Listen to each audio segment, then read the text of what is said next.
Hi hello నమస్తే అందరూ ఎలా ఉన్నారు బాగున్నారా? Welcome back to my channel. ఈరోజు నేను సొరపిడుపు ఎలా తయారు చేసుకోవాలో చూపిస్తానండి. ముందుగా సొర చేపల్ని క్లీన్ చేసేసుకుని వాటిని ఉడకపెట్టేసుకోవాలండి. ఆ ప్రాసెస్ నేను వేరే వీడియోలో చూపిస్తాను. తర్వాత అందులో ఉన్న వాటర్నంతా పిండేసుకుని ఒక బౌల్లోకి తీసుకోవాలి. అదే బౌల్లో మనకు సరిపడా కొబ్బరి కూరు, కారం, సాల్ట్, గరం మసాలా పౌడర్ అన్నీ వేసుకుని బాగా కలుపుకోవాలండి.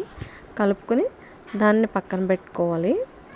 ఆ తర్వాత కొత్తిమీర, కరివేపాకు, పచ్చిమిరపకాయలు కోసి పక్కన పెట్టుకోవాలి. తర్వాత వేరే బాండీ పెట్టుకుని అందులో ఆయిల్ వేసుకుని కరివేపాకు, పచ్చిమిరపకాయలు వేసి ఫ్రై చేసుకోవాలండి. అవి బాగా ఫ్రై అయ్యాక ఉల్లిపాయ ముద్ద కూడా వేసుకోవాలి. అది కాసేపు వేగిన తర్వాత అందులో కొద్దిగా పసుపు వేయాలండి. పసుపు కూడా వేసి అది కాసేపు మగ్గించిన తర్వాత అందులో అల్లం వెల్లుల్లి పేస్ట్ కూడా వేసి బాగా మగ్గనివ్వాలి. తర్వాత మనం ముందుగా కలిపెట్టుకున్న సొరపిడుపు కూడా అందులో వేసేసుకుని బాగా మగ్గనివ్వాలి.